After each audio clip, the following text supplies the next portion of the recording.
જય હિન્દ બાળકો. આપણું જે બીજું પદ્ય છે દક્ષિણ પાદમ એટલે કે જમણો પગ, એના શ્લોકનું ભાષાંતર થઈ ગયું છે. હવે આપણે સ્વાધ્યાય જોઈએ. તો પ્રશ્ન 1, નીચે આપેલા શબ્દોનું મોટેથી શુદ્ધ ઉચ્ચારણ કરો. હવે શુદ્ધ ઉચ્ચારણ એટલે વાંચવાનું છે આપણે સ્પષ્ટ. તો પહેલું છે પુરસ્કુરુ. પુરઃ કુરુ, પુરઃ એટલે આગળ અને કુરુ એટલે કરો એનો અર્થ થાય, પણ તમારે અહીં વાંચવાનું છે અને નોટમાં સારા અક્ષરે આના આ જ શબ્દો પાછા લખવાના છે. કુરુ પૃષ્ઠમ, પૃષ્ઠમ એટલે પાછળ અને કુરુ એટલે કરો. ભ્રમયતમ, તમ એટલે તેને, ભ્રમય એટલે ફેરવું. નૃત્યામહ એટલે નાચીએ. અહીંયા આ જે નૃત્યામહ ક્રિયાપદ છે, નૃત ધાતુ છે અને મોહ પ્રત્યય લાગેલો છે. વર્તમાન કાળ પરસ્મય પદનો પ્રત્યય છે અને બહુવચનનો છે. જો બાળકો આ રીતે આવે વર્તમાન કાળ પરસ્મય પદના પ્રત્યયો. આપણે કાળ 3 છે, વર્તમાન કાળ, ભવિષ્યકાળ, ભૂતકાળ. એ 3 કાળ છે. એમાં વર્તમાન કાળના આ પ્રત્યયો છે. એમાં પણ પરસ્મય પદ અને આત્મને પદ 2 પ્રકારના આવે, પરંતુ અહીંયા આ પરસ્મય પદના છે. તો એમાં હવે સંસ્કૃત ભાષામાં 3 વચનો છે, એક વચન, દ્વિવચન અને બહુવચન. તો એક વચન પ્રથમ પુરુષ. પ્રથમ પુરુષમાં મી, વહ, મહ. ત્યાર પછી દ્વિતીય પુરુષ અથવા બીજો પુરુષ સી, થહ, થ. અને ત્રીજો પુરુષ, એને અન્ય પુરુષ પણ કહેવાય, તો તી, તહ, અંતિ. આ એકલાના માટે, આ 2 જણા માટે અને આ ઘણા બધા માટે. તો અહીંયા પ્રથમ પુરુષ એટલે હું, અમે 2, અમે બધા, એ રીતે થાય. હવે બીજા પુરુષ માટે કેવું હોય તો તું, તમે 2 અને તમે બધા. અને ત્રીજા પુરુષ હોય તો હું પણ નહીં, તું પણ નહીં, એટલે તે, અન્ય વ્યક્તિ માટે તે, તેઓ 2 અને તેઓ બધા, એ રીતે એનો અર્થ થાય. તો ફક્ત અહીંયા એટલું શીખવાનું છે. વર્તમાન કાળ પરસ્મય પદના પ્રત્યય મી, વહ, મહ, સી, થહ, થ, તી, તહ, અંતિ. તો અહીંયા જે છે નૃત્યામહ, નૃત ધાતુ છે અને મહ પ્રત્યય લાગેલો છે. તો એ મહ ક્યાં આવ્યું? તો વર્તમાન કાળ પરસ્મય પદ, પ્રથમ પુરુષ, બહુવચન. અહીંયા જુઓ, આ વર્તમાન કાળ પરસ્મય પદના પ્રત્યય આ પ્રથમ પુરુષમાં છે મી, વહ અને મહ, એટલે અહીંયા મહ છે એટલે બહુવચનમાં મહ છે. એનો અર્થ થાય અમે બધા જ નાચીએ, એવો અર્થ થાય છે. હજુ વિસ્તારથી આ ક્રિયાપદ તમારે આગલા ધોરણમાં શીખવાનું છે. એટલે કે નૃત્યામહ તો અમે બધા જ નાચીએ અથવા નૃત્ય કરીએ. ખાદામહ, પાછું મહ આવ્યું, તો એ વર્તમાન કાળ પરસ્મય પદ, પ્રથમ પુરુષ, બહુવચન. ખાદ ધાતુ છે, ખાદ એટલે ખાવું, અને ખાદામહ એટલે અમે બધા જ ખાઈએ. સર્વાંગમ, સર્વાંગ, સર્વ અંગ એટલે બધા જ અંગ, એવો અર્થ થાય. આ જે બાળકો શબ્દો છે એ સારા અક્ષરે તમારે નોટની અંદર લખવાના છે. ત્યાર પછી પ્રશ્ન 2, નીચે આપેલા શબ્દો અભિનય સાથે બોલો. હવે તમારે અભિનય કરવાનો છે. આપણે જે આ ગીત હતું એ અભિનય ગીત હતું કે જમણો પગ આગળ કરો, જમણો પગ પાછળ કરો ને એ બધું હતું, એ તમે કર્યું જ હશે. હવે અહીંયા શબ્દો આપેલા છે. પુરઃ, પુરઃ એટલે એનો અર્થ થાય આગળ. ગાયામહ એટલે અહીંયા આ અભિનય તમારે કરવાનો છે, તો તમારે ઊભા રહેવાનું અને એક જમણો પગ તમારે આગળ કરવાનો.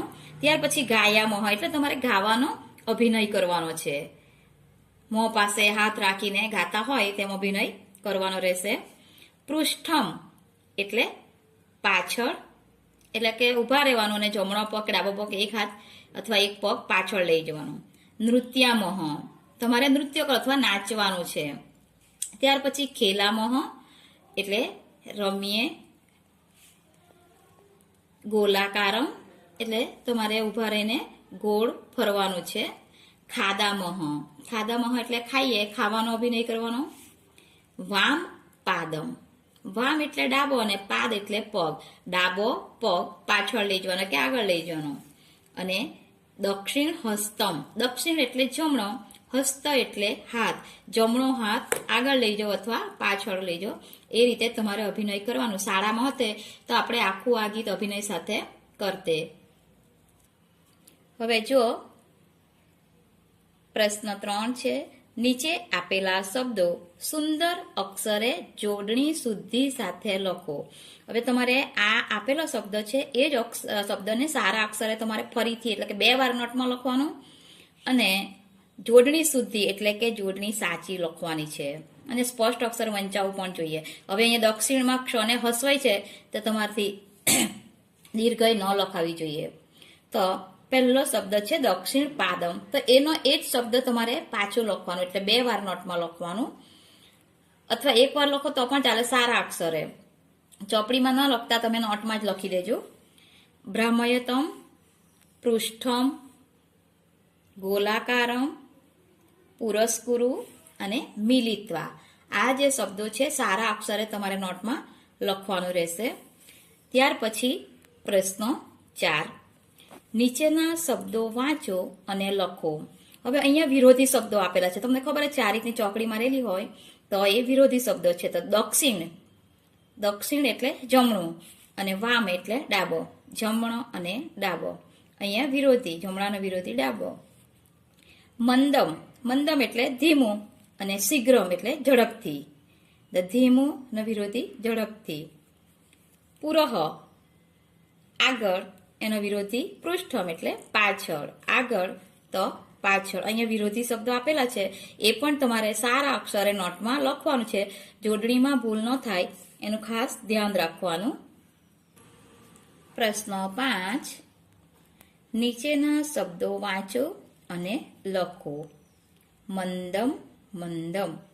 હવે જો બાળકો અહીંયા જે આનો અર્થ થાય ધીમે ધીમે, અહીંયા જે પહેલા મંદમ લખેલું છે એ માથે અનુસ્વાર છે, પછીનું મંદમ લખ્યું તો મ હલંત કર્યો છે. તો અહીંયા આપણે સંસ્કૃત ભાષામાં નિયમ છે કે પહેલો શબ્દ પૂરો થાય પછીનો શબ્દ જો વ્યંજનથી શરૂ થતો હોય તો આગળના શબ્દ ઉપર માથે અનુસ્વાર આવે.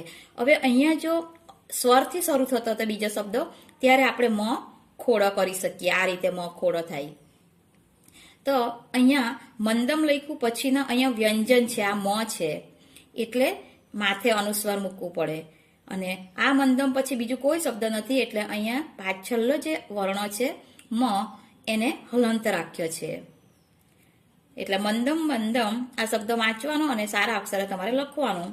એટલે મંદમ એટલે ધીમે ધીમે. શીઘ્રમ એટલે ઝડપથી. અહીંયા પણ આ જ નિયમ છે. અહીંયા વ્યંજન છે એટલે ઘની ઉપર માથે અનુસ્વાર મૂક્યું છે અને અહીંયા શીઘ્રમમાં મ પછી કોઈ શબ્દ નથી એટલે મને હલંત રાખ્યો છે. શનૈહી એટલે પણ ધીમે ધીમે, એનો અર્થ પણ ધીમે ધીમે થાય. અને ગૃષ્ટમ એટલે એનો અર્થ પણ શું થાય, વારંવાર ઘસેલું. ગૃષ્ટમ એટલે ઘસી અથવા વારંવાર ઘસેલું. તો અહીંયા પણ એવું જ છે, ગૃષ્ટમ ઉપર અનુસ્વાર મૂક્યું છે કારણ કે અહીંયા વ્યંજન છે એટલે, અને પછી શબ્દ નથી તો આ વર્ણોને મ હલંત રાખ્યો છે. તો આ રીતે શબ્દો તમારે વાંચવાનો અને સારા અક્ષરે તમારી નોટમાં લખવાનું છે. હવે જો પ્રશ્ન 6, ઉદાહરણમાં બતાવ્યા પ્રમાણે શબ્દો બનાવીને બોલો અને લખો. તો જો ઉદાહરણ આપેલું છે, ખેલ એટલે રમવું. ખેલ ધાતુ છે એને ઉદાહરણમાં બનાવ્યું છે ખેલા મહ. તો અહીંયા મહ પ્રત્યય છે, વર્તમાનકાળ પરસ્મય પદ, પ્રથમ પુરુષ બહુવચન. ખેલા મહ એટલે અમે રમીએ છીએ, અમે બધા જ રમીએ છીએ. ત્યાર પછી બીજો શબ્દ છે, અહીંયા ધાતુ છે ખાદ એટલે ખાવું. તો હવે એને ઉદાહરણ પ્રમાણે બનાવવાનું છે. તો ખાદા મહ, એનો અર્થ થાય અમે ખાઈએ છીએ. નૃત્ય એટલે નૃત્ય કરવું અથવા નાચવું. તો નૃત્યામહ, ક્રિયાપદ થાય એનું વર્તમાન કાળની. મહ, અહીં વિસર્ગ ફરજિયાત લખવાનો છે. તો નૃત્યામહ એટલે અમે નાચીએ છીએ અથવા અમે નૃત્ય કરીએ છીએ. આગળની ધાતુ છે પઠ. પઠ ધાતુ તો પઠામહ.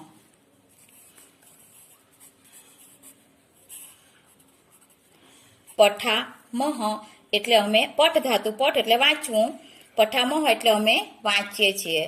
તો તમને એમ થશે કે આ ધાતુ ધાતુ, તો ધાતુ કોને કહેવાય? તો ક્રિયાપદના મૂળ રૂપને ધાતુ કહેવાય. હવે અહીંયા જે પઠામહ વાંચવાની ક્રિયા બની, ક્રિયાપદ તૈયાર થયું, તો એનું મૂળ રૂપ પઠ હતું, એને ધાતુ કહેવાય. આગળ છે લીખ ધાતુ. લીખ એટલે લખવું, એનું ક્રિયાપદ બને લીખામહ. લીખામહ એટલે અમે લખીએ છીએ. આગળ છે પા. પા અથવા પીબ. પીબ ધાતુ છે. પીબ એટલે પીવું, તો પીબામહ.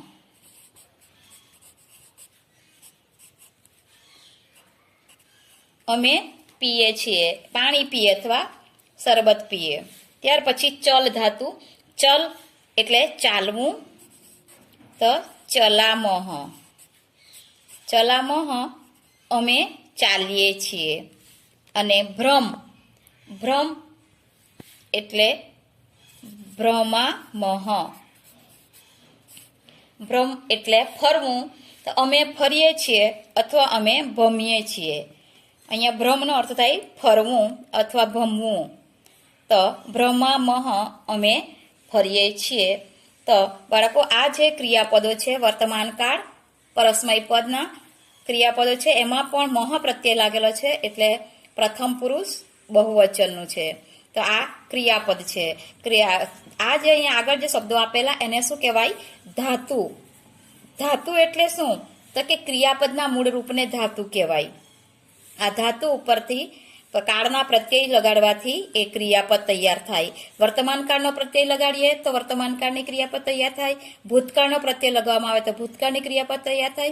અને ભવિષ્યકાળનો પ્રત્યય લગાવવામાં આવે તો ભવિષ્યકાળની ક્રિયાપદ તૈયાર થાય. એ પછીથી તમને વિસ્તારથી શીખવવામાં આવશે. આજે અહીંયા આપણો આ લેક્ચર પૂરો થાય છે. આવતા પિરિયડમાં મળીશું. Thank you.